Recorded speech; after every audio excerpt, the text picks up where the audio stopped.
Testing, testing. 1, 2, 3. Here we go. Thanks, Liz. Sorry, friends at home.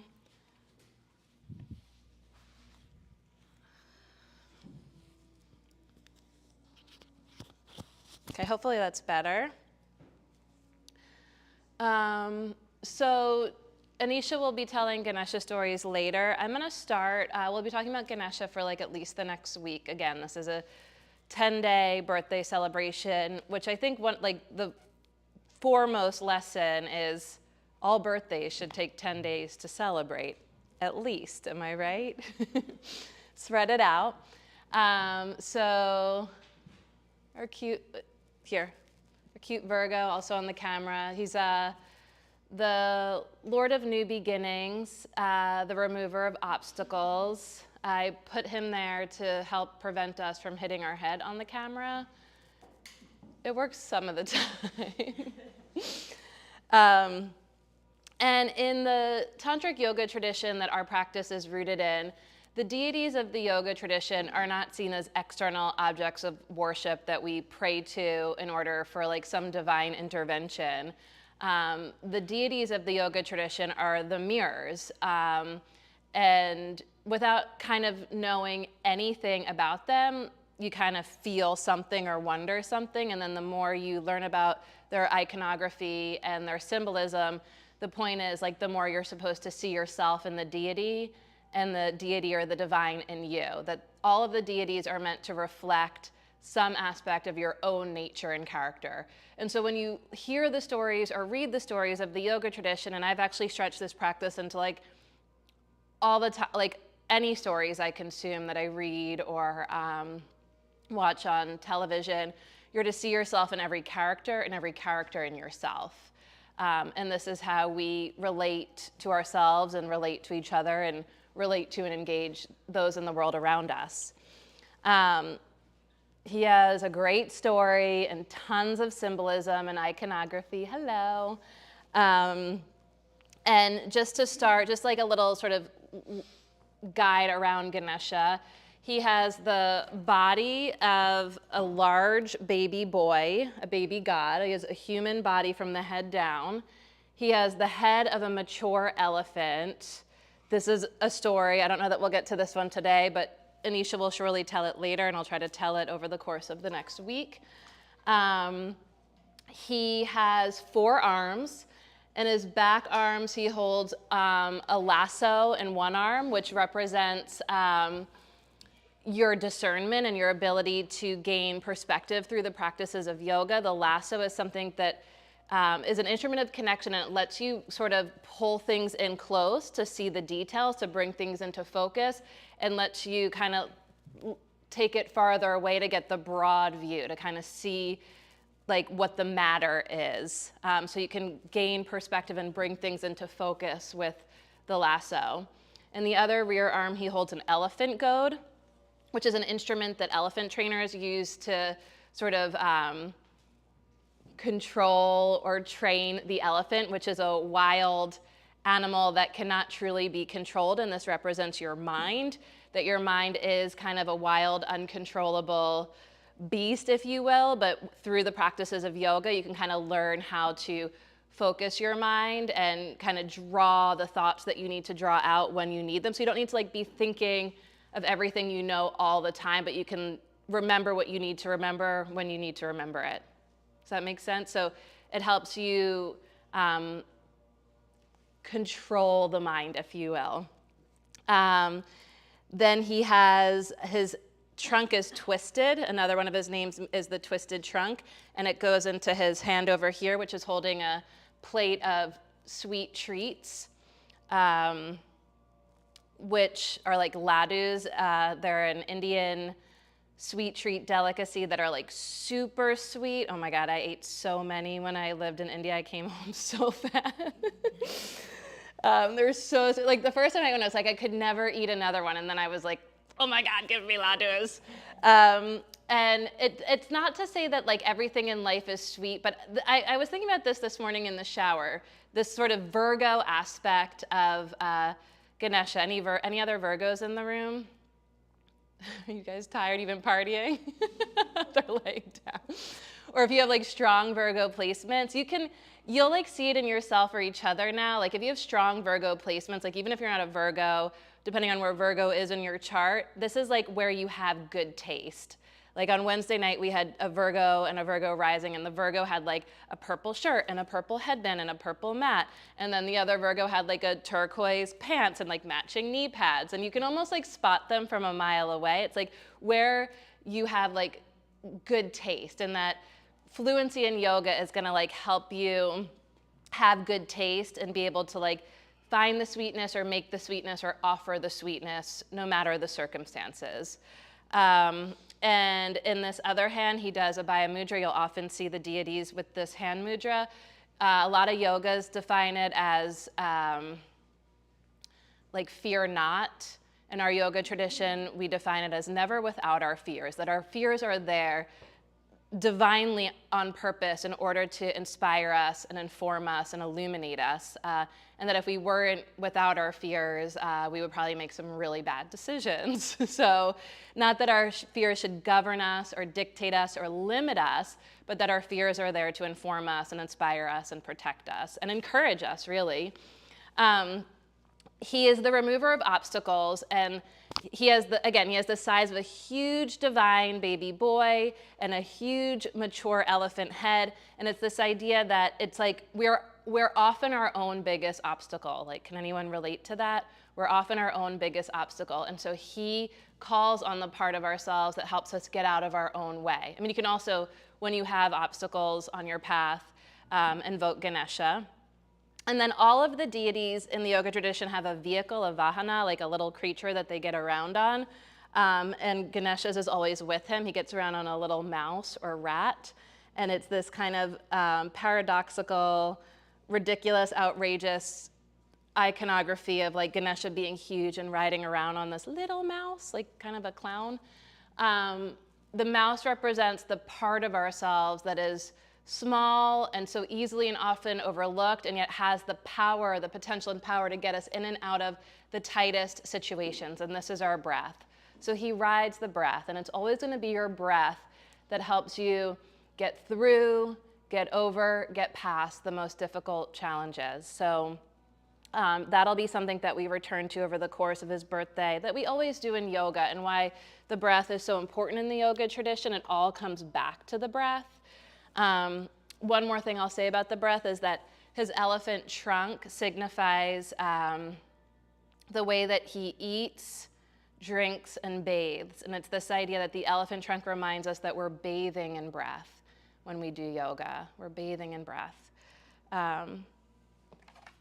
So many announcements. Check your email, look on social media. We have a 50-hour immersion starting at the end of the month, hands-on yoga assists for teachers, kids yoga fun night, so many things. Anyone else have any announcements? Okay, so just whatever part of that maybe sticks out to you. I know it was a lot, and there's Ganeshas all around the studio, so check them out, look at them, notice what you notice, see what you see what you remember, and there's even more. We'll do more next week. Take as comfortable a posture as humanly possible for you in this moment. And take a cue from the Virgos. If you prefer to lie down, you can recline. Look for the breath. There's this way in which we, upon entering the space and beginning the practice of yoga, we can have a momentary departure from the activities of our daily lives. We sort of put ourselves and the world aside and turn to the breath, the energy that enlivens us, fills us, surrounds us, and connects us to each other from heart to heart. And just by turning your awareness to the breath, notice how naturally the breath begins to deepen and expand. It's like the mouse law of the universe. You don't know they're there until you know they're there, and then once you know they're there, they're everywhere. Anyone ever have that experience? So turn to your mouse, your inner breath, your vehicle. And as you turn your awareness to your breath, notice how naturally it deepens and expands. It grows in volume and depth and duration. The breath deepens you, grounds you, expands you, enlivens you, empowers you, and encourages you. The breath ignites the heart, wherein the voice of the true teacher resides, always present, intrinsically peaceful, utterly powerful. Herein resides your instruments of knowledge and awareness, your elephant goad and your lasso, in order to inform and illuminate your mind and evoke and inspire your body.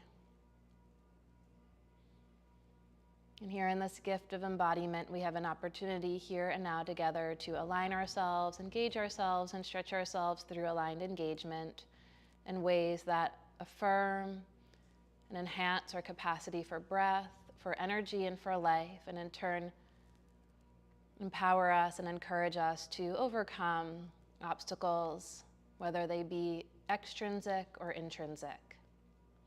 We have the power to overcome. That's the inner voice of Ganesha that resides in every single one of us. The resilience, the endurance, and the power to overcome.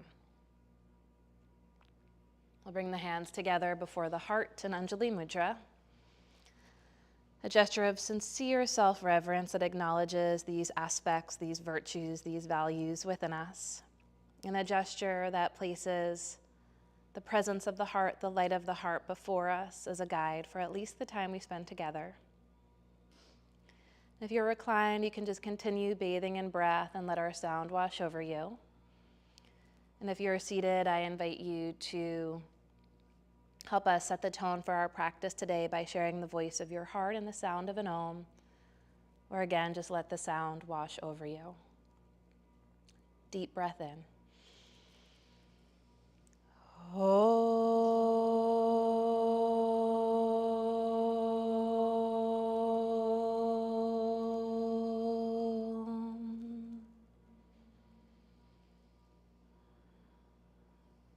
Bow to your heart. And keeping that awareness inward, unwavering, release the hands and blink open the eyes.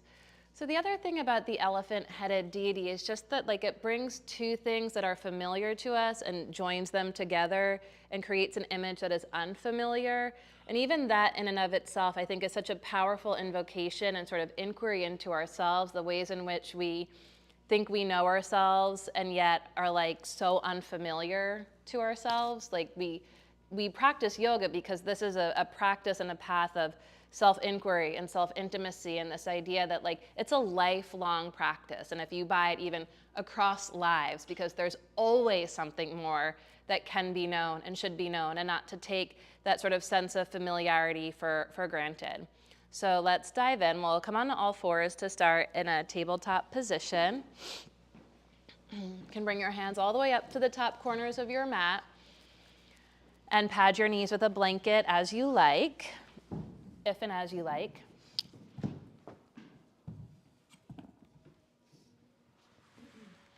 Find your breath, and we'll ride the breath, our little musika, our little vahana. As you exhale, round your back, and as you inhale, arch. At least 3 or 4 more rounds like this, following in the currents of your breath. Ride your breath. Let the breath move the body the way that the mouse moves the elephant-headed deity.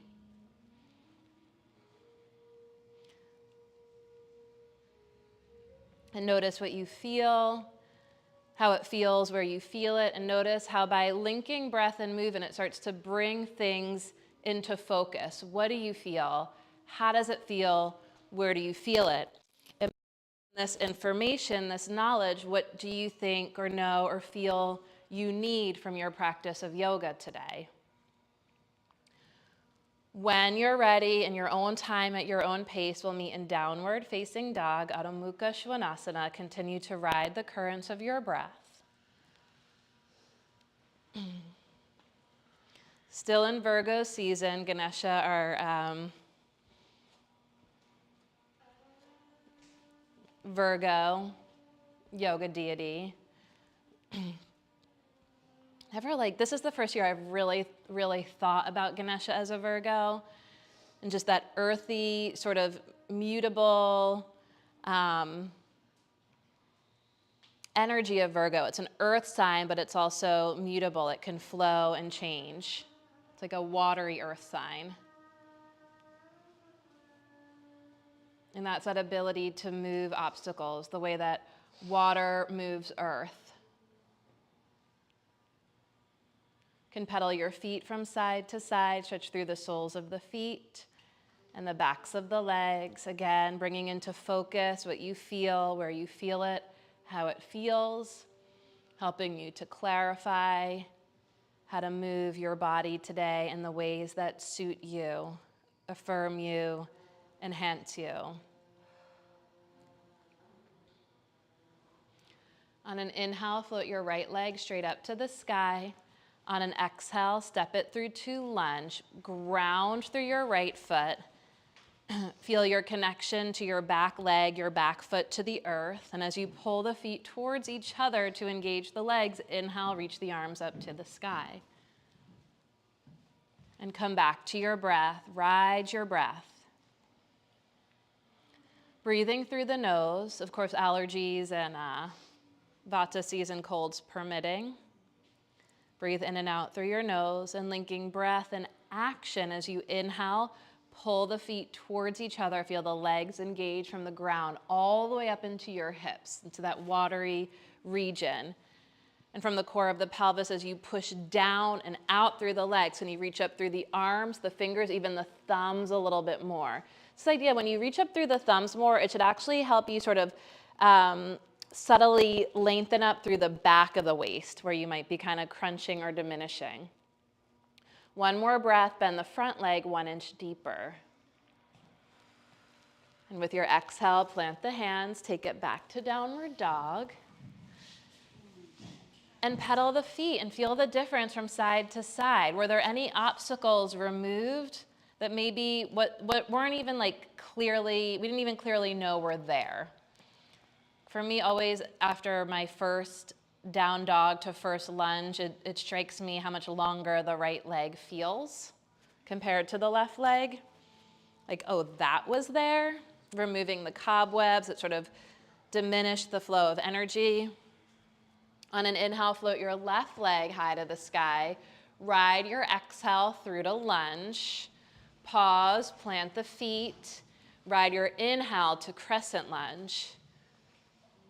On your exhale, soften, settle. Feel both feet on the ground. And from the feet, as you inhale, draw the feet towards each other and feel the legs get earthier as you draw energy from the ground up into your hips. Wrap the right hip forward and pull the front foot, knee, and outer left hip crease back towards the back of the room. Front hip towards the back of the room, back hip towards the front of the room. And from the core of the pelvis, as you anchor through the legs, like you're like rooting sticks into the mud, reach up, stretch up through the sides of the waist, the elbow creases, the fingertips, reach up through the thumbs more, and let the front thigh descend for another full breath. On an exhale, plant your hands, downward facing dog. Find your breath, ride your breath. Inhale to plank. Exhale, slowly lower in the style of you towards the earth.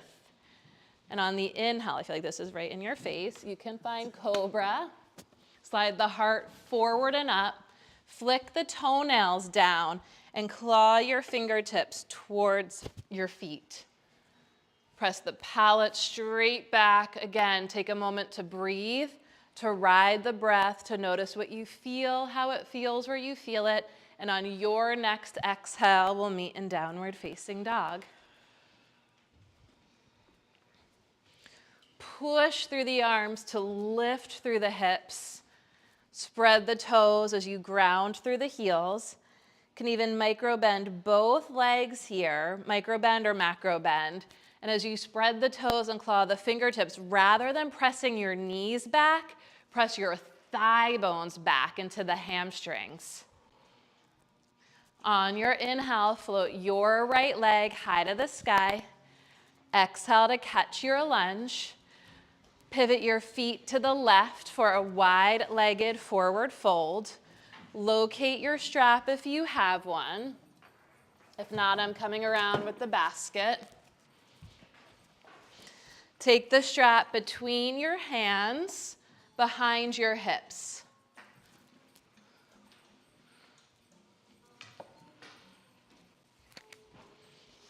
There you go.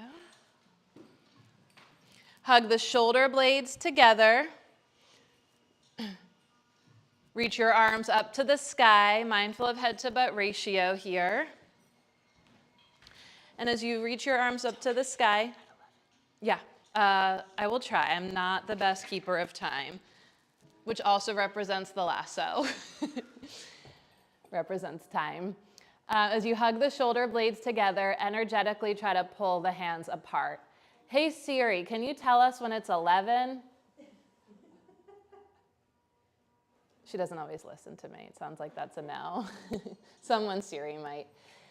Okay, find your breath. Hug the shoulder blades together. Feel the upper back engage as the chest, the lungs, the heart open. Keep that. Keep breathing. And as you inhale, pull your feet towards each other. As you exhale, sorry about that, pull your hands apart.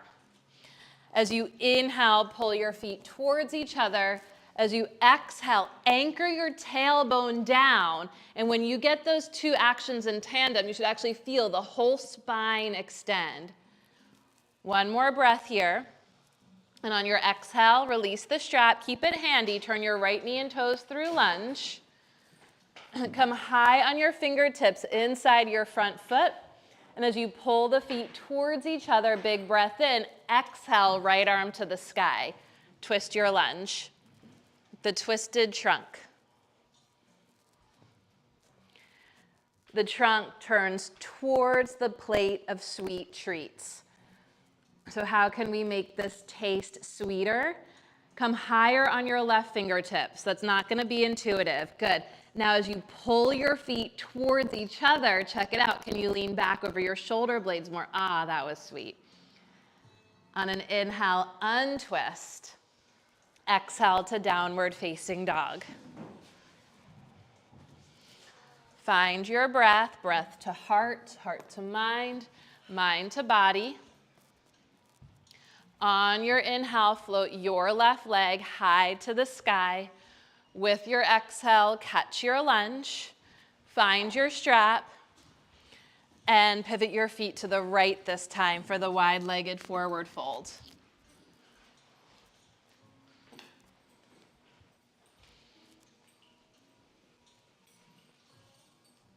Wait, it like is 11. I was like thinking about that. Can I get like maybe 2 more poses in? Okay, find your strap. This time, can you bring your hands closer, closer, closer?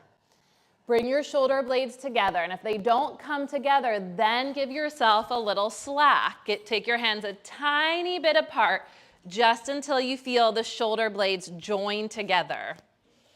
And as the shoulder blades join together, can you pull the strap apart? Bend your elbows. Here, bring your hands to the back of your waist. Yeah, palms up. There you go. And a little bend in your elbows. I know it's hard, especially when we hyperextend like that. I'm massive hyperextender. Head heavy, root through your legs, earth through the legs, root into the earth. Pull the feet towards each other. And as you anchor the tailbone down, the spine gets traction. Vertebra by vertebra, the spine moves towards the earth. You can gently nod your head yes or no or in little circles. Keep bending the elbows and pulling the hands apart. On an exhale, gently release. Turn your left knee and toes through lunge. Come high on your fingertips inside your left foot. And the tendency is to want to drop that whole right palm to the ground. Try to come high on your tippy fingertips. Big breath in as you pull your feet towards each other, the legs engage. Keep that as you exhale, left arm to the sky. Inhale, pull the feet towards each other. Back leg lifts, front thigh descends.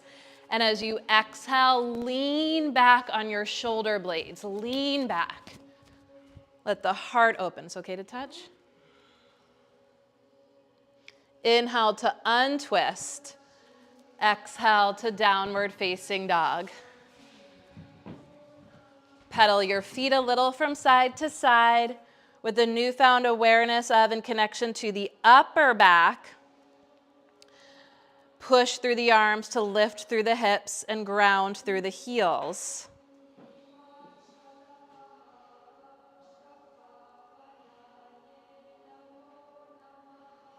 Find your breath. Inhale to plank. Exhale, slowly lower. Inhale for cobra, cobra dog. If you feel ready, flick the toenails down. Take an extra breath in here to explore. Notice any self-perceived limitations. Is there anywhere you feel stuck? Press your feet down. Exhale for downward facing dog.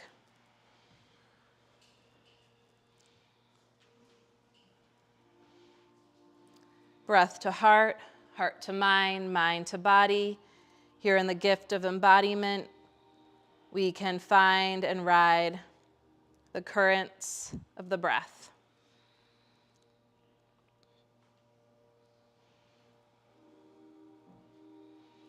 On an inhale, float the right leg high to the sky. Exhale, catch your lunge. Spin the back heel to the earth and inhale for warrior two. Make your ankles wrist width apart here, sort of spread your stance a little bit. See that your front knee and toes point straight ahead.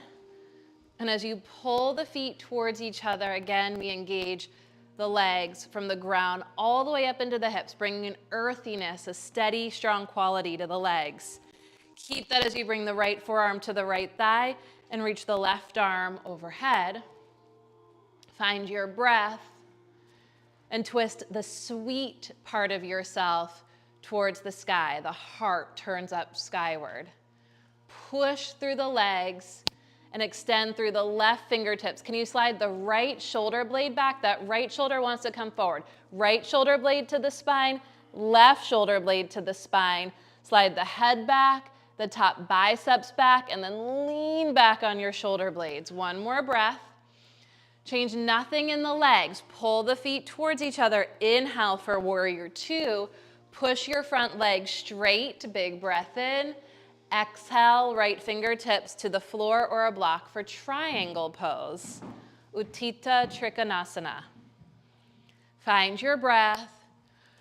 As the sort of environment changes, the environment of the pose, the posture changes, it requires us to bring things back into focus, back into perspective, to notice what you feel, how it feels, where you feel it. From the depth of your being, from your deepest core power and the depth of your pelvis, push through the legs into the earth. Keep that as you pull the feet towards each other. Now the legs are pulsing with earthy energy. And as you push through the legs and pull the feet towards each other, can you soften the eyes, maybe even close the eyes, look straight ahead rather than up so you're not cranking your neck, you're not leading with your head. And now from here, just try leaning back on your shoulder blades. Find a little sweetness, shoulder blades together, lean back. On your exhale, pass through lunge. Take it back to three-legged dog, right leg high to the sky. Huge breath in here. Exhale, let's take it back to lunge. Bring your blocks high to frame your front foot.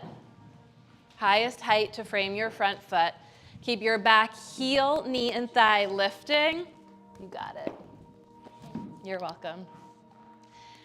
And as the back knee, heel, and thigh lift, can you push your front leg straight for Parsvottanasana, pyramid pose? Now wrap the back hip forward and pull the front hip crease back. So you're squaring your hips more. The more you lift your back heel, the more you can wrap the back hip forward and pull the front hip crease back.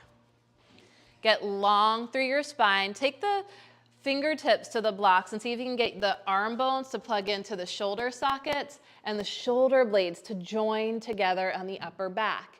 And then keeping the shoulder blades together, bow to your front leg, forehead towards the shin, that direction. You don't need a connection there.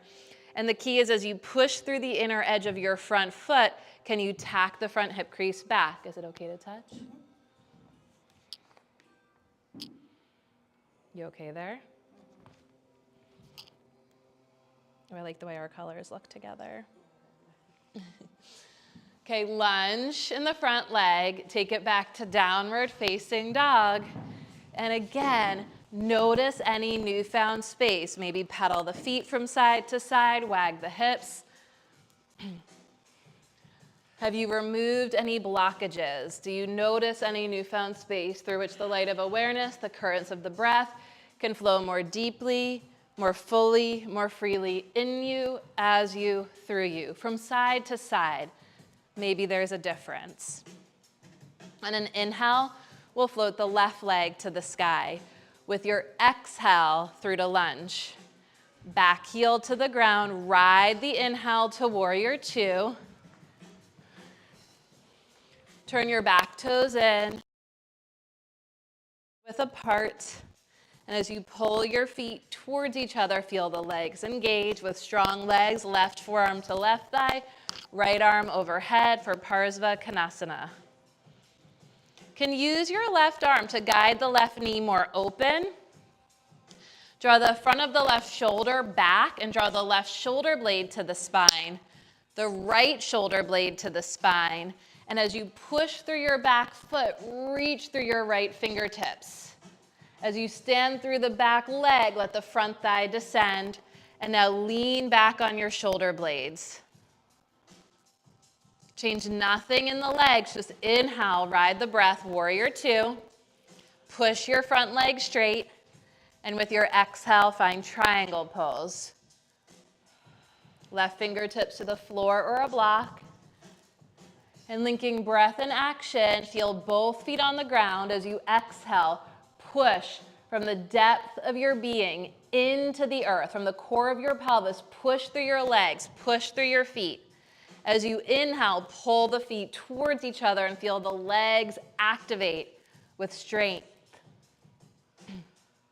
And then we tie the strength of the legs into a greater, sweeter opening as you lean back on your shoulder blades. You can soften the eyes, maybe even close the eyes. Trust the earthiness, the groundedness of your foundation as you lean back to open up.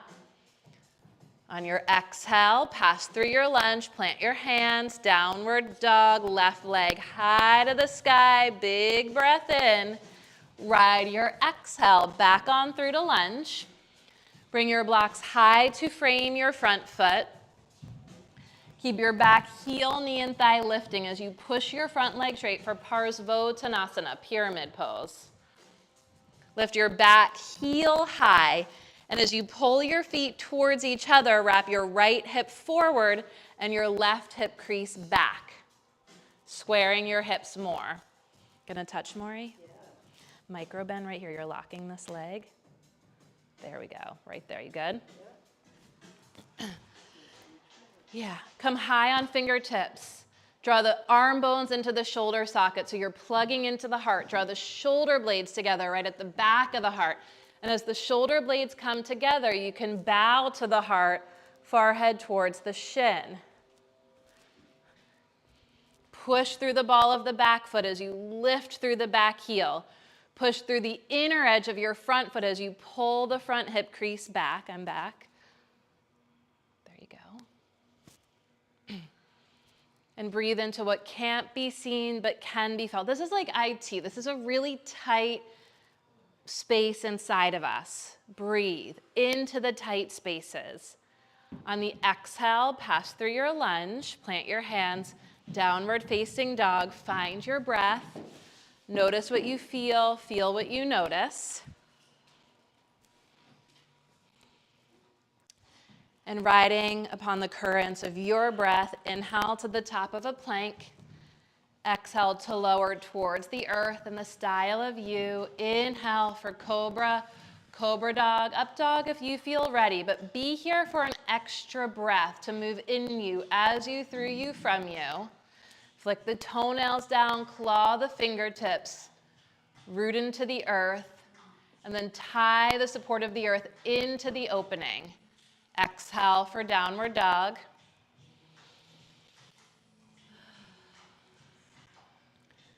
On an inhale, float your right leg to the sky. Exhale through to core plank. Push the hands down and forward and draw the sides of the waist up and back. Inhale the leg up and back. Exhale, float it down. Find your breath. Inhale, left leg to the sky. Exhale to core plank. Claw your fingertips. Think knee to heart, heel to butt cheek. Yes, there's the hamstrings. Inhale the leg up and back. Exhale, float it down. Inhale to float the right leg to the sky. Exhale through to core plank, heel to butt cheek. Inhale the leg up and back. Exhale, catch your lunge. Take the blocks on their highest height out in front of you. Take a big step forward and up, supported standing split. Blocks out in front of you. Now lower your back leg right in line with your hip. Flex the back foot, spread the toes. So you're more in a supported warrior 3.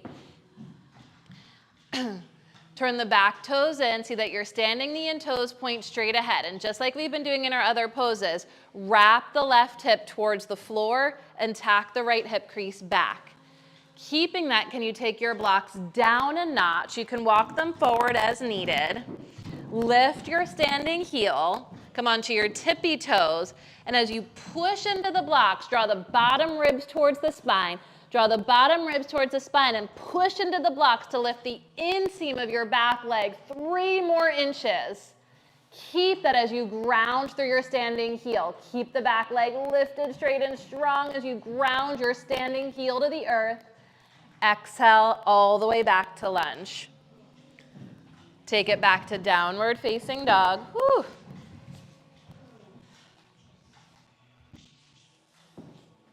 Find your breath, breath to heart, heart to mind, mind to body.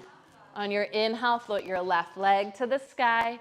Exhale, knee to nose, knee to heart, heel to butt cheek. So you feel the hamstrings fire, heel to butt cheek. Look forward, knee forward, inhale the leg up and back. Whew. Exhale, catch your lunge. Take your blocks on their highest height out in front of you and take a huge step forward and up for standing split. And now we call things into focus, which will actually, for many of us, require lowering that top foot and leg down a little bit, squaring the hips so the right hip wraps towards the earth and the left hip tacks back. Is it okay to touch? There, yes, so different. And as you flex the back foot, turn your back toes in, and rather than lifting from the foot, can you lift from the inner thigh? Can you lift from the inner knee? Keep that, take your blocks down a notch. You can walk them forward a little bit. Lean into your blocks to lift your standing heel. Flex your back foot, turn your back toes in, and as you draw the bottom ribs towards the spine and push the blocks down and forward, can you lift your back leg 3 more inches? Yes. Lift from the inner thigh. Press the knee to the sky. Keep it as you ground your standing heel to the earth. And as you root through the left heel, lift through the right thigh. 1 more breath. Exhale, step it all the way back through your low lunge. Downward facing dog. Whew. We're getting warm.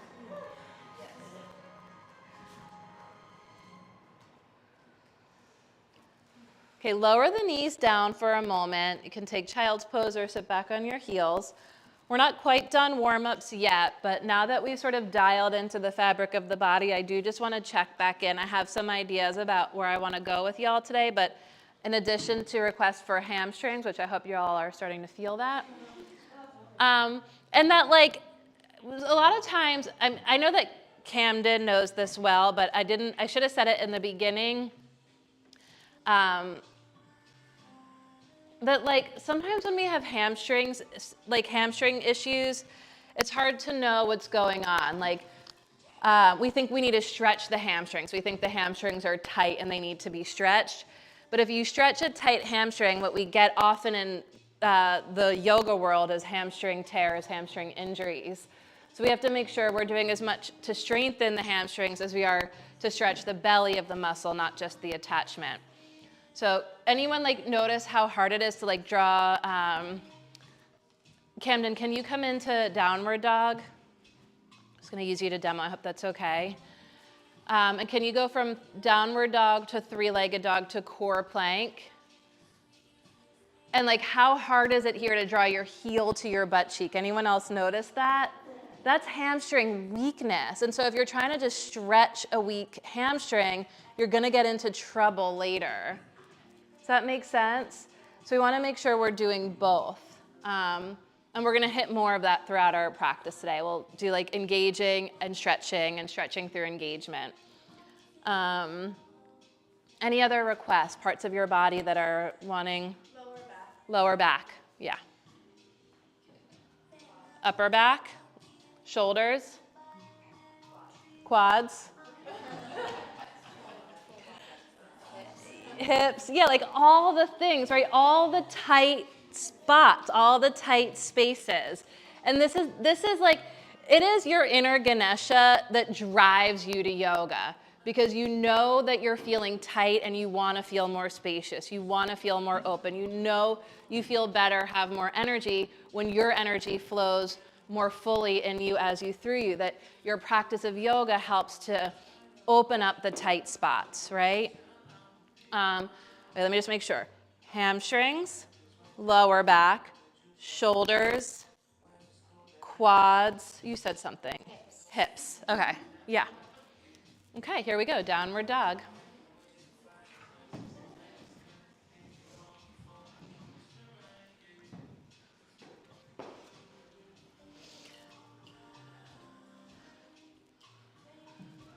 Find your breath, breath to heart, heart to mind, mind to body.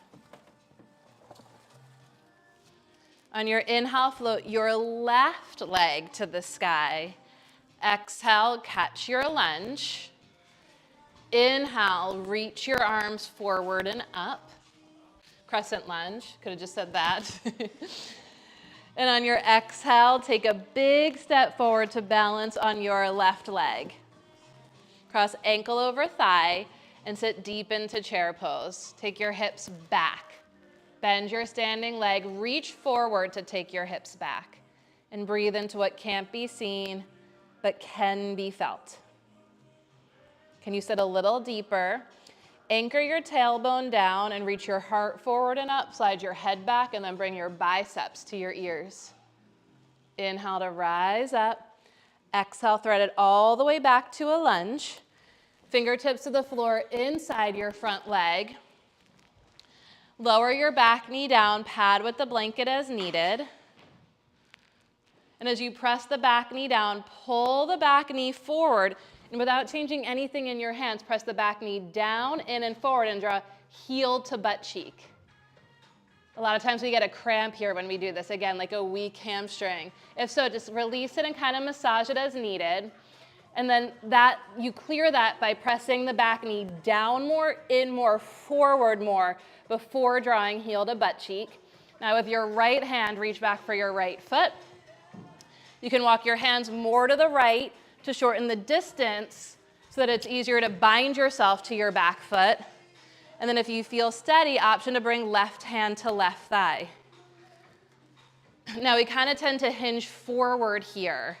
Can you take your butt towards the back of the room? And now bring your waist towards the back of the room and your shoulders and your head towards the back of the room. And as you pull the back knee forward, Tailbone lengthens down, bottom ribs draw back. We in that quad. Gently release, downward facing dog. The quads are sorely, sorely overlooked and play a huge role in the tightness of the hamstrings, the hips, and the low back. The quads are like one of the master keys that help to open the hamstrings, the hips, and the low back. Find your breath. On an inhale, float your right leg to the sky. Exhale, catch your lunge. Inhale, reach the arms up. As you exhale, take a big step forward, balance on your right leg, cross ankle over thigh, and then bend your standing leg. Take your butt to the back of the room as you reach your hands to the front of the room. Reach your fingertips to the front of the room, take your butt to the back, sit a little deeper, flex the left foot, breathe into what can't be seen but can be felt.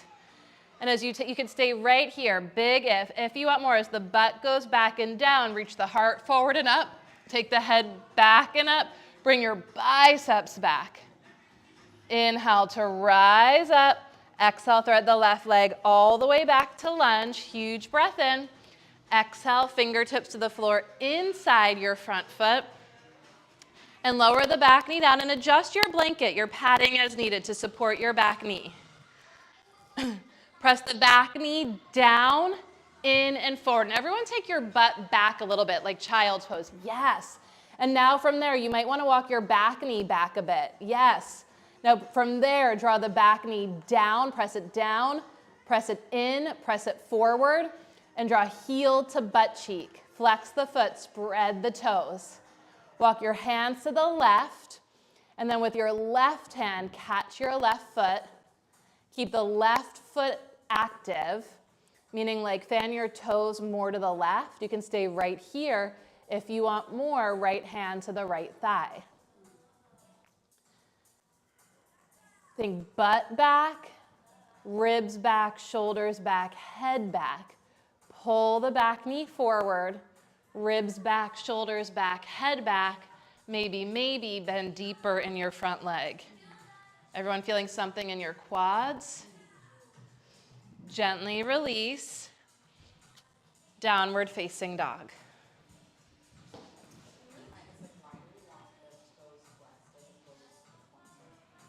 Good question. So Camden asked, why do we want the toes flexed and not pointed? Is that what I heard you say? You can have the foot pointed, but you do want your toes active. You can lower your knees down. So this is all like your connection to your back foot is something that, like, if you think about your arm as the lasso, your arm is going to be the instrument of connection to your back foot. And if the tendency is going to be like no awareness of, no connection to what the back foot is doing, like a really long leash, if you will.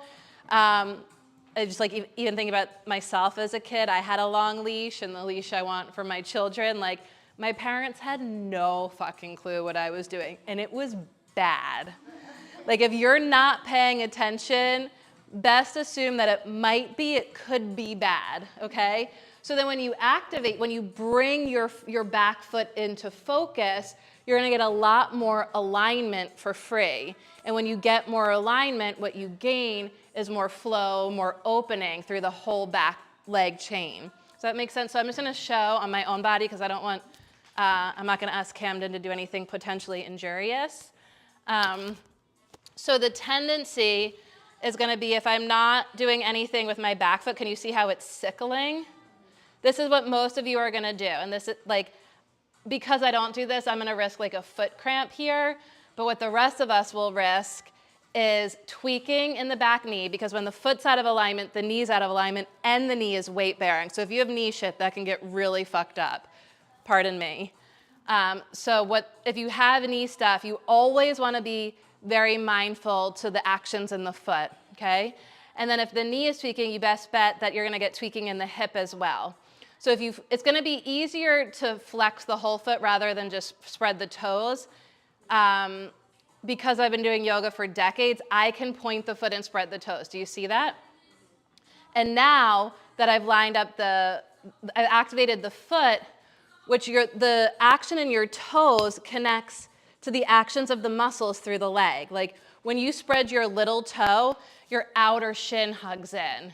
When you push through your big toe ball mound, this muscle here at the upper inner knee, part of the quads, engages. It comes from the action in your toes. It's all connected. And we have to be just mindful of our sort of Western indoctrination that we think like if there's something in the foot, it's in the foot. If there's something it's in the knee, it's in the knee. The yoga reminds us everything is interconnected. It is all connected. So let me show the side view. So this is foot sickled. If I flex the foot, I'm going to get a lot for free. And then with the foot flex, I can keep the toes flexed and point the foot. Can you see that? So ultimately, we want a pointed foot with spreading flexed toes. And then the top of the thigh goes back, like sort of virasana, ribs back, shoulders back. Now I'm starting to sweat. And if you can keep that, the front thigh bends deeper. Now I have a stretch like through my whole psoas even, because you line it all up. Does that help? So why flex the foot? Just so as to not sickle the foot. Really just so as to remove a very common tendency, which will become an obstacle. Okay? To remove an obstacle. That's why we flex the foot. Do you need to keep the foot flexed? No. If you can, point the foot, flex the toes, like a Barbie foot. My daughter's already picking out Barbies for Hanukkah and Christmas. I'm like, girl, you better chill. So many Barbies. The pointed foot. Just reminds me of that scene in the movie where her heel drops and they all start like Barbie puking. So your foot is sickling, that's through your knee, your hip, your lower back. Your foot's making a puke sound. Okay.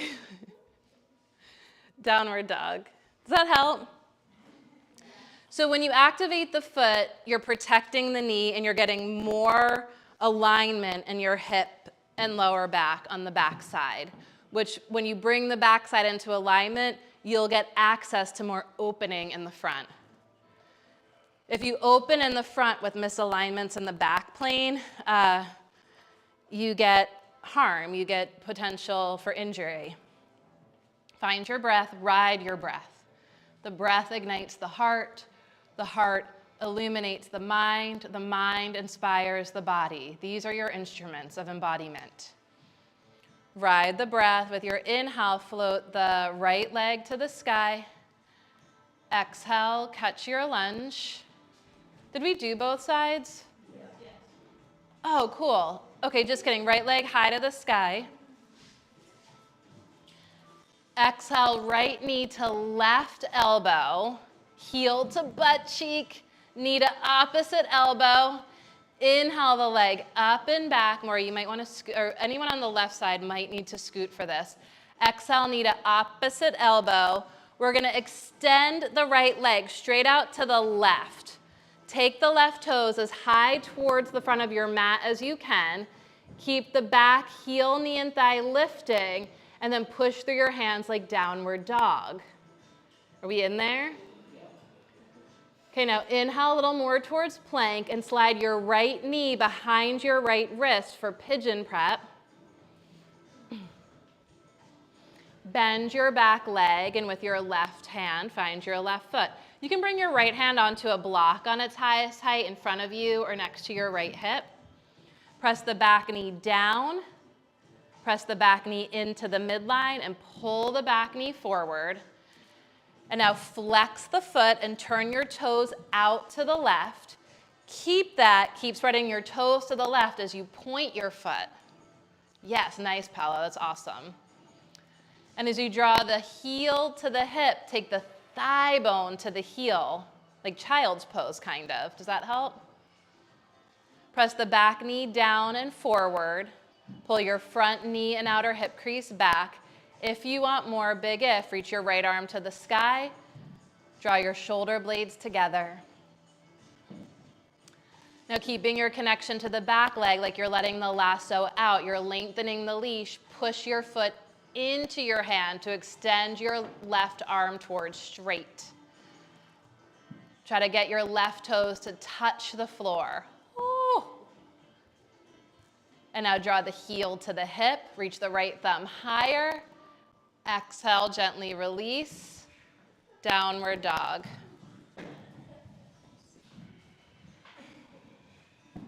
Some love on those hamstrings.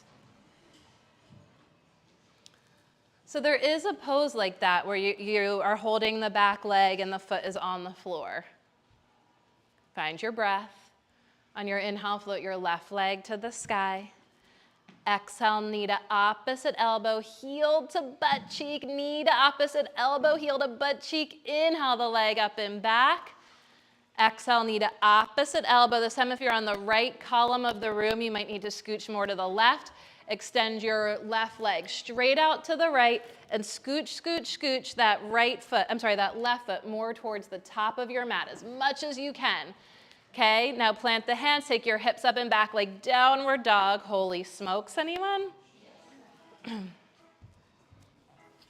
Push through the inner edge of your left foot more. Push right here. Push into me like you're pushing on a gas. Yes, like a gas pedal. That's awesome. And now slide the left knee behind the left wrist into pigeon prep. You could take your blocks high in front of you or alongside your hips. Adjust the back leg, hug the back knee more to the midline. You can pad the back knee. And then as you press the back knee down, in, and pull it forward, draw heel to butt cheek. Notice if your foot went, bleh. Sorry. Activate your back foot as you draw heel to butt cheek, and now with your right hand, bind yourself to yourself. Everyone, really everyone can flex your back foot more, spread your toes more to the right, and then if you can keep that, point the foot, but keep spreading your toes to the right. It's really hard to draw that into focus, am I right? It's like really hard to find that connection. I love how like some of you are using the light of awareness via your eyes. You have eyes. That's an ability. You can look at your back foot and use the light of awareness via your eyes to see what it's doing. Like Paula, you can hug the outer ankle in a little bit more. The ankle is sickling, but the foot is not. Yes. And then big if you want more, pull the knees towards each other and reach the left arm to the sky. And as you reach up through the left thumb, extend, push your back foot into your hand to extend the back leg straighter. Feel a shoulder stretch. Nice, Elizabeth. Yeah, and just like kind of grab the front of your shin. Yes.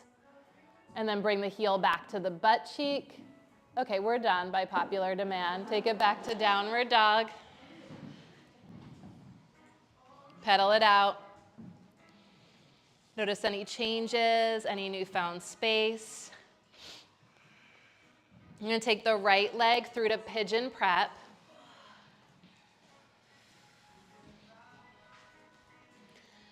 Now my hope is that you can work really hard through your legs to keep your hips more lifted and square.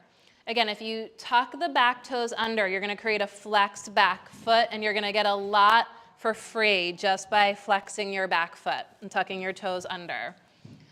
You can point the foot as long as you can flex the toes, but that's really hard here. Walk your back knee more to the midline, and now get more weight on the outer edge of the back knee. And as you pull your knees towards each other, everyone, can you wrap the back hip forward, draw the back hip forward, and pull the front hip crease back. And anchor the tailbone down so much the front of the pelvis lifts away from the front thigh. You can bring your forearms to the floor in front of you.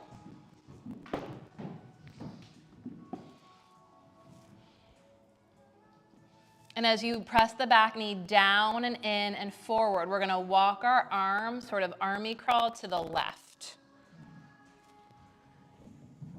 Can you get your right elbow towards the left side of your mat? Some folks might be able to hook the left elbow or shoulder into the sole of the left foot. This is not required. It's an invitation, not an obligation.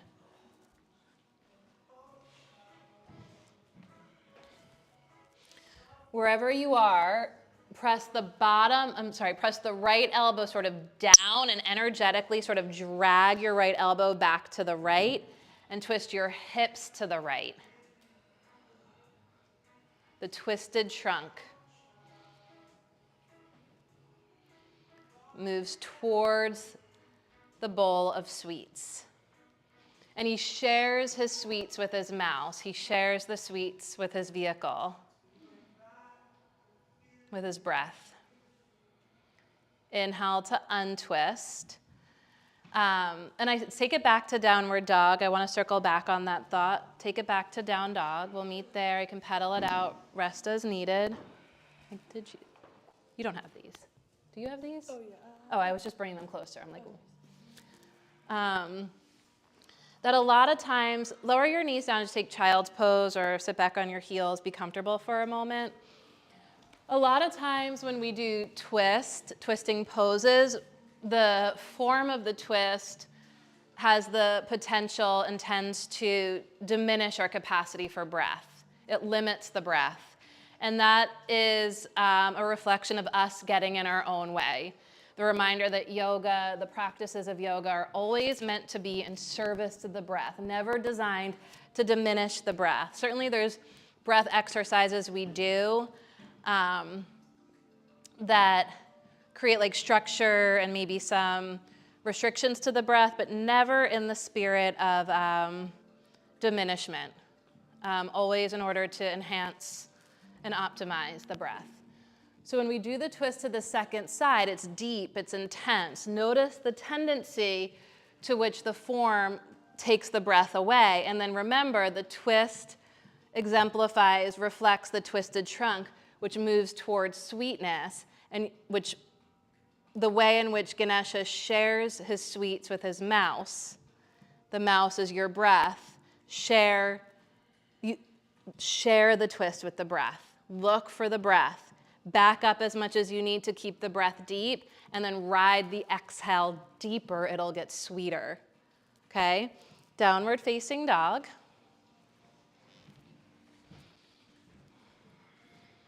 Pedal it out. Find your breath. The breath guides you in the direction of the heart first. Moves you in the heart. The indwelling light of the heart illuminates the mind. A luminous mind inspires the body. Here in this gift of embodiment, on an inhale, float your left leg to the sky. Exhale through to your pigeon prep.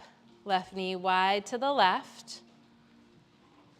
You can bring your forearms to the floor in front and just take a few moments to kind of get set in your foundation, to build it from the ground up, to be meticulous. The back knee and foot in line with the back hip. The tendency is for the right leg to sort of splay out to the right, so walk it in a little.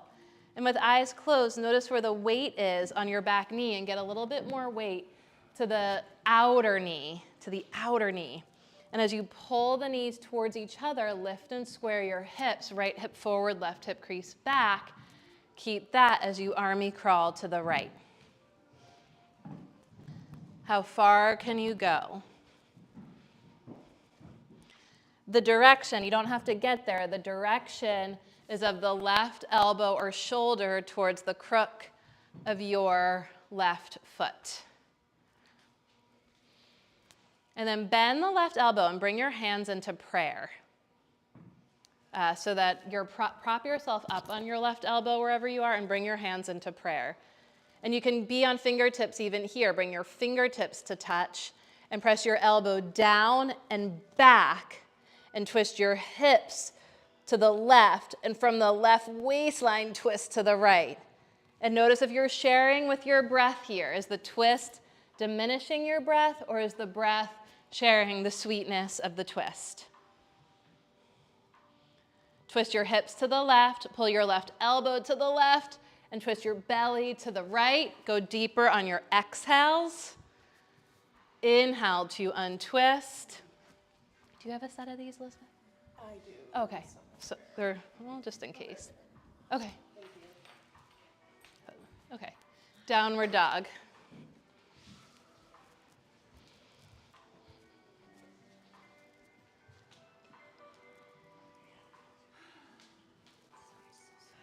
Yeah, some of them are.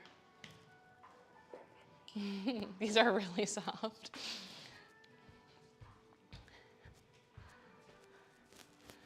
Inhale to plank.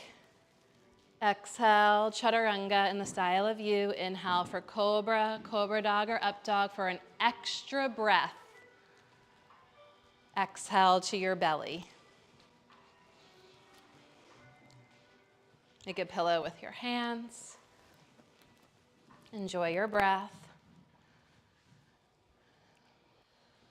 Feel the breath in the back and sides of your waist. And where else can you feel the breath? Where else do you feel the breath? And explore the interior landscape through the vehicle of the breath. How many more places can you find and feel the breath inside of yourself?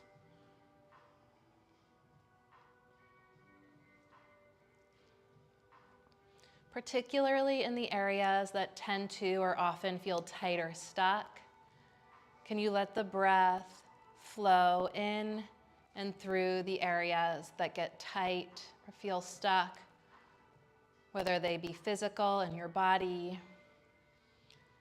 mental in your mind, emotional in your heart, psychological in your psyche and your consciousness.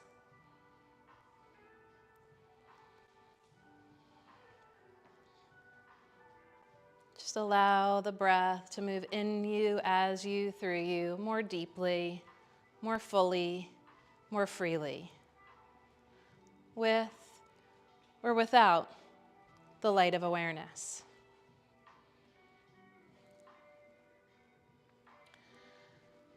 Okay, we're gonna roll onto the back and place a block between the inner thighs with the knees bent, feet on the floor.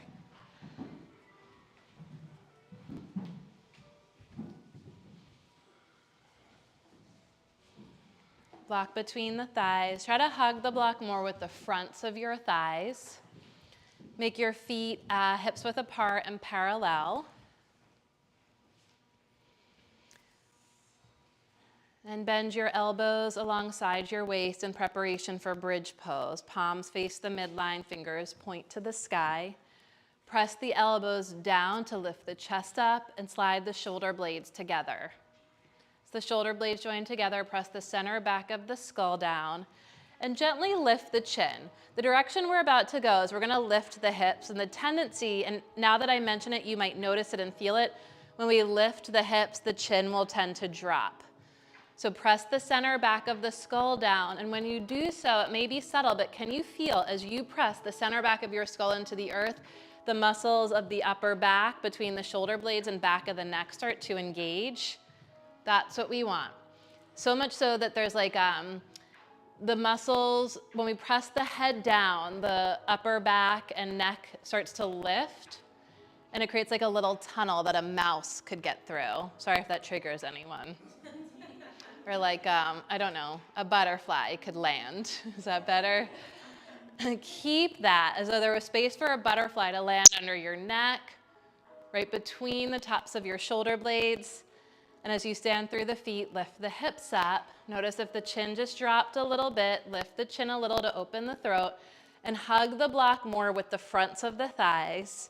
And this is very nerdy. As you hug the block with the fronts of the thighs, can you move the block towards the earth as you lift your hips to the sky?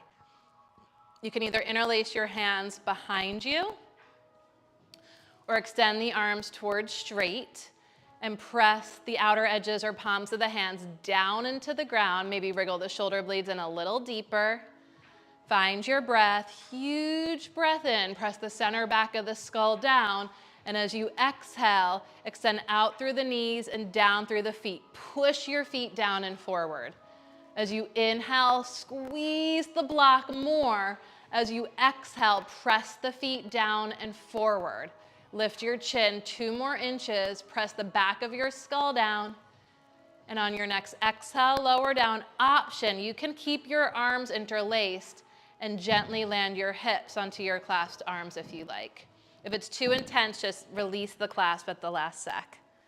If it's not too intense, you'll probably like the way it feels. Take a breath, feel the support of the earth beneath you. Notice if you smushed your mouse or your butterfly. Smush. And we're gonna reset. Block between the thighs. Hug the block more with the fronts of the thighs. This time, take your hands outside your ears as wide as your mat.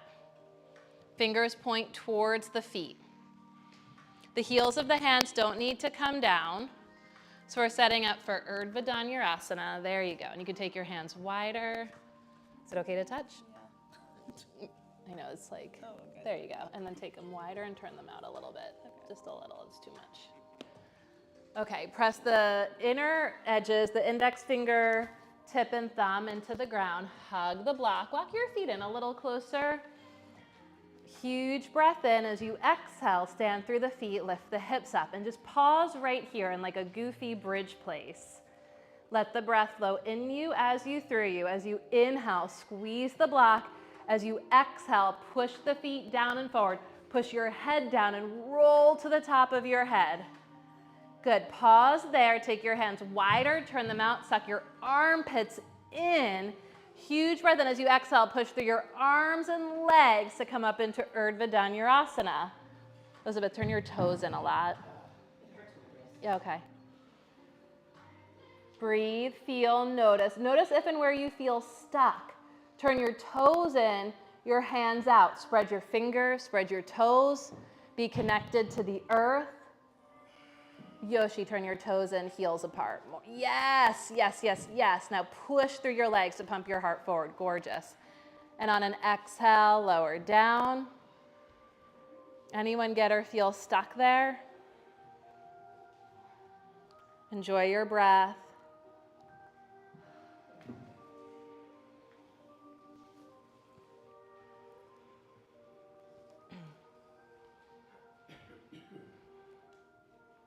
Okay, there's a part of ourselves that is easily and often overlooked, and so it tends to be sort of tight and weak, and yet has so much potency, so much potential power to help us and support us in a pose like this.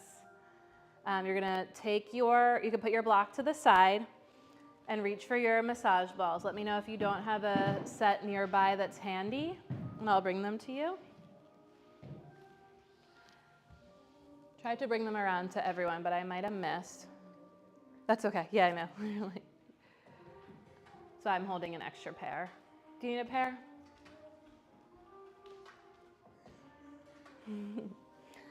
So we're gonna take you can keep them toted, and you're gonna place them between the tops of your shoulder blades, one on each side, to the left and to the right. Right in between the tops of the shoulder blades.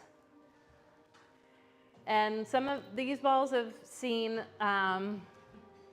they've seen a lot of tension release, so they're soft. They've been softened in the face of tremendous tension, or collective tension. So particularly if you have a set of very soft massage balls, you might need or want more pressure here. In that case, if you want more pressure, take a block on its lowest height, right underneath your hips, like a supported bridge pose. And if that's not enough, you could take the block higher, or I can see if we have some harder balls. That will help too. Breathe into what can't be seen but can be felt. The back of the heart, the back body. If it feels appropriate for you, you can reach your arms to the sky, right up to the ceiling, and let the arms just kind of flow like seagrass.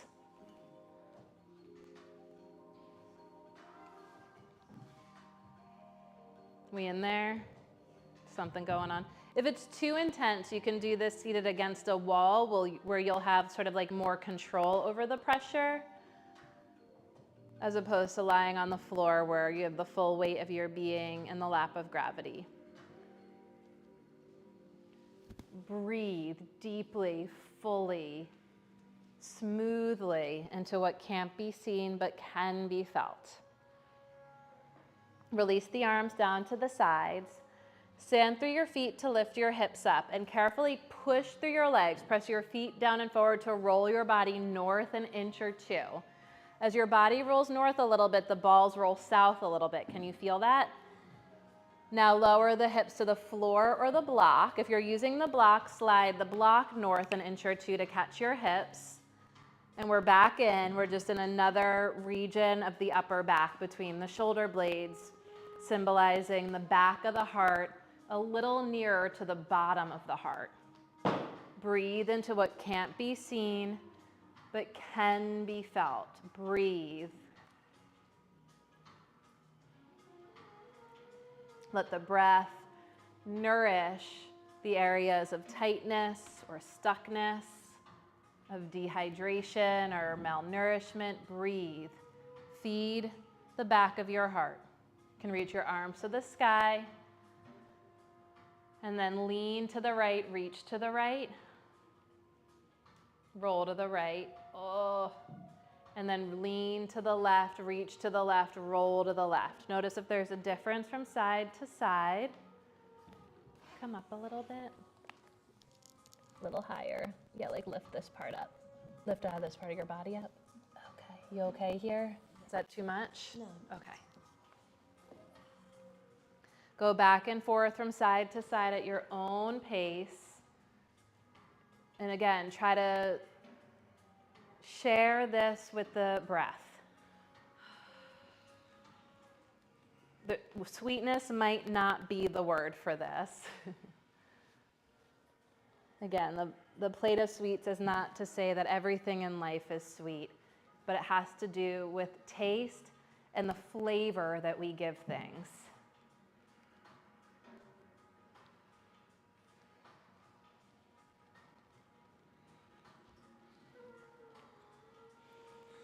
And generally the ways in which Virgos they have such good taste, a strong Virgo placement. If you think of any of your friends, your loved ones that just have like really good taste, I bet they have some strong Virgo placements. Maybe not born under Virgo, but somewhere in their chart, it's strong. Okay, release the arms. One more time, we're gonna stand through the feet, push through the legs, and we're gonna roll the body north until the balls roll into the bottom tips of the shoulder blades, like an arrow through the heart. And then lower the hips to the floor or the block. Adjust the placement of the block as needed. We okay here? Breathe. Right at the bottom tips of the shoulder blades. Breathe into what can't be seen but can be felt. And just take a moment to consider the ways in which the tightness here might have been an obstacle, might be an obstacle between you and that pose, Urdhva Dhanurasana, upward facing bow pose. Pointing the pose that directs the arrow towards the sky. You can reach your arms to the sky if it feels appropriate. You can be like seagrass. You could reach from side to side. Or my favorite, you can cross the right arm on top of the left arm, wrap your arms to side. You're giving yourself a great big hug.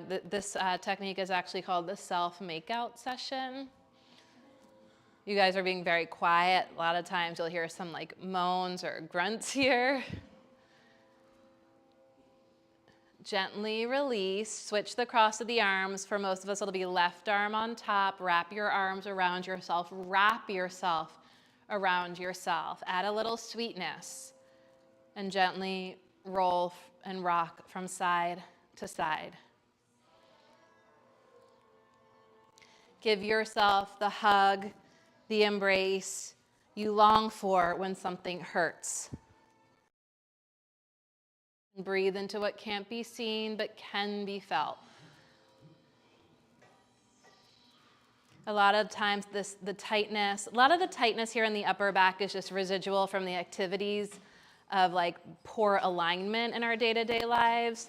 But deeper than that, especially as we get more towards the bottom tips of the shoulder blades, this is the history of hurt in our bodies. Gently release the arms. If you're on a block, put the block to the side, move it off to the side, let your hips come to the ground. And now very slowly at your own pace, your knees are bent, your feet are on the floor. Hips are on the floor. You're gonna scooch your butt towards your feet and inch your feet towards the back of your mat and inch your butt towards your feet so that the balls are starting to roll north. Can you feel that? You're sort of inchworming your body down towards the back of your mat and the balls are inchworming up the trapezius muscles, up the stream of musculature on either side of the spine.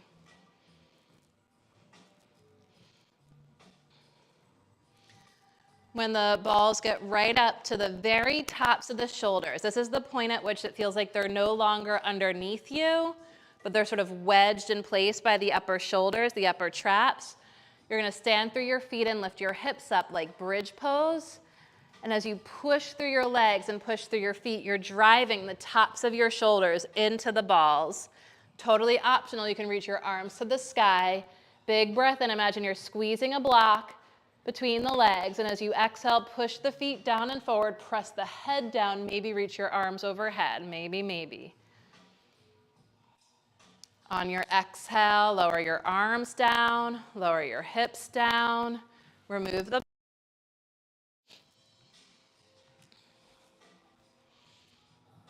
We didn't even get to the pose I wanted to do today, but we did a lot.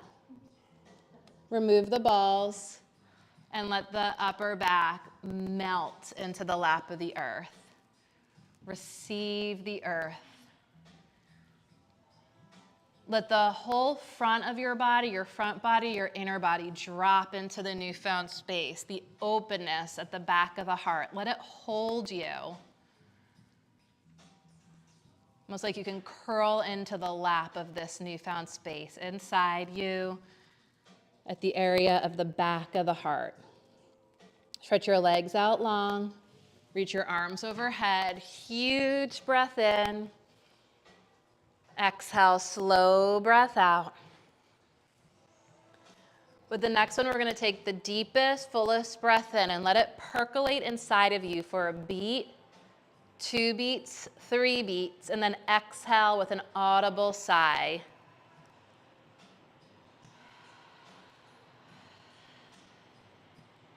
And then slow breath in through the nose again. Let it percolate inside for 3 beats. Maybe take in a little bit more. And this time with the lips softly closed, let the breath pour out of you through the nose slowly. The bottom of that breath, hug your knees in towards your chest. Wrap your arms around your legs. Give yourself the sweetest, most loving embrace. Wrap yourself around yourself.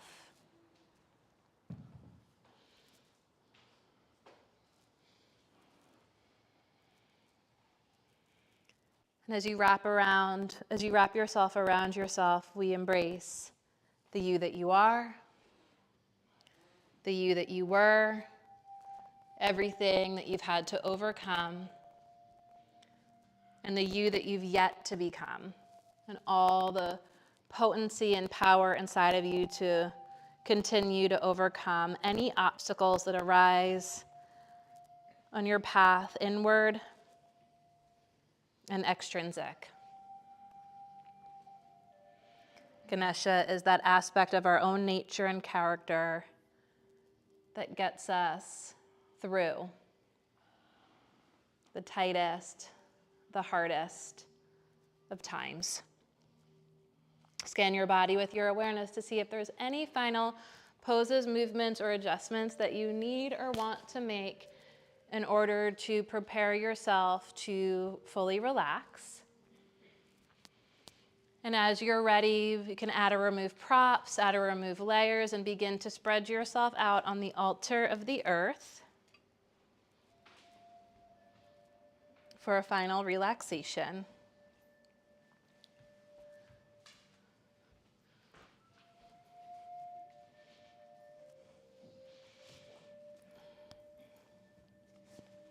A turn towards sweetness. Receive the unconditional support of gravity, the unconditional presence of the breath,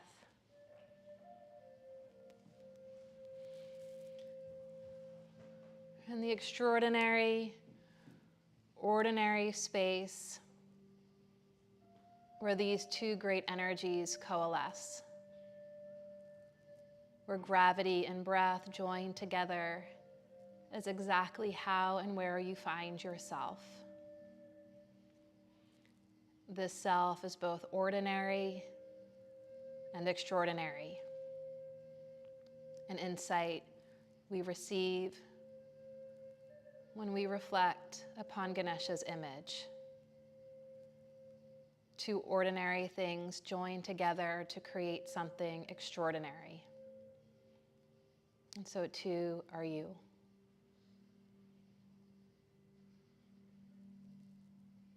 Look for the breath, and as best you can, let the breath hold your vision.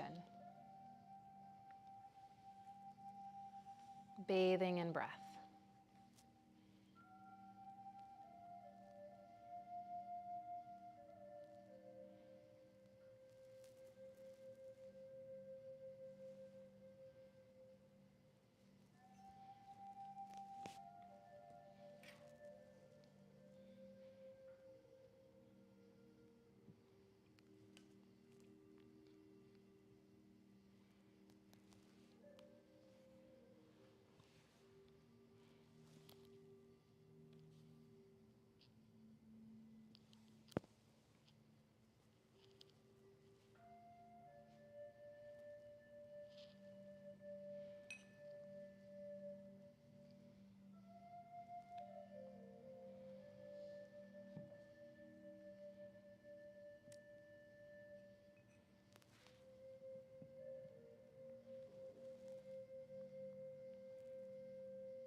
Invite a slow, deep breath in and a long breath out.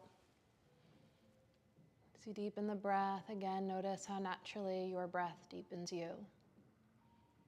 The breath ignites the heart, and the splendor of the heart illuminates the mind. And the luminous mind inspires the body.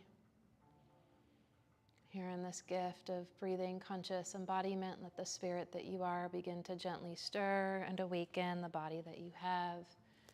Whatever ways feel good, wiggling toes and fingers, stretching through your arms and your legs. You can keep the eyes closed and a steady gaze inward. And as you're ready, bend the legs and feel both feet on the ground.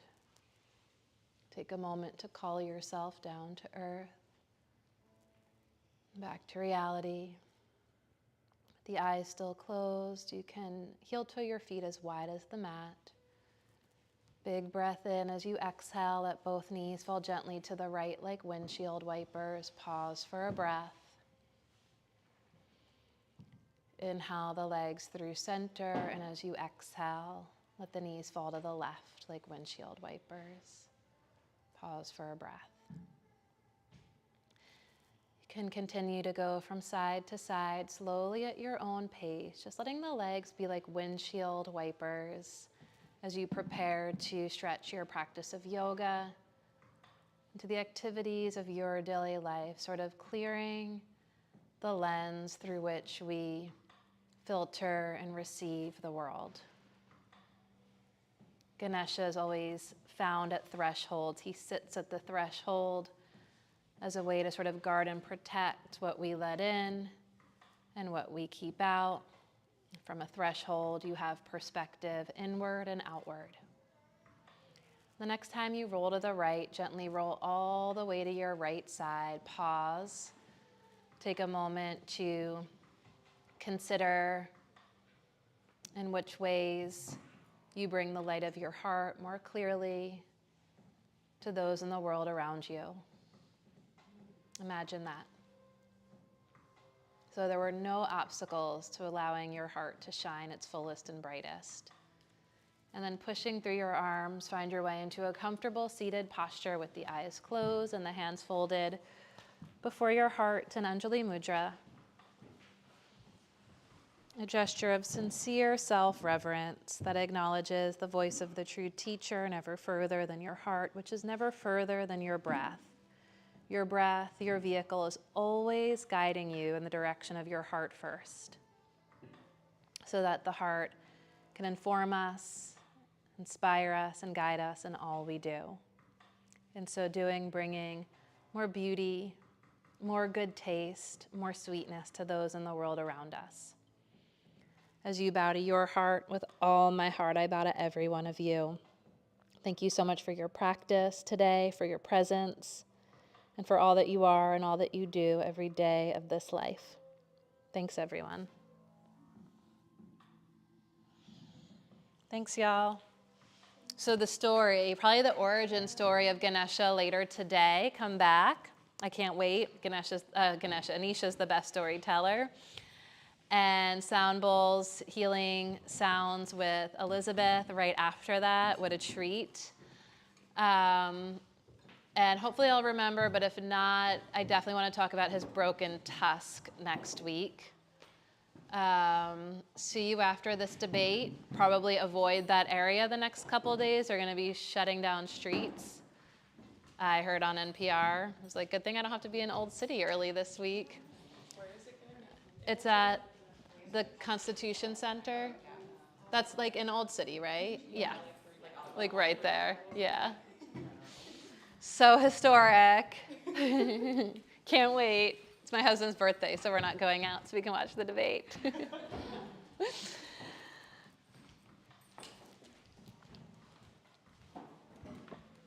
And yeah, take a look at the idols around the studio or Google him when you get home and see what you see.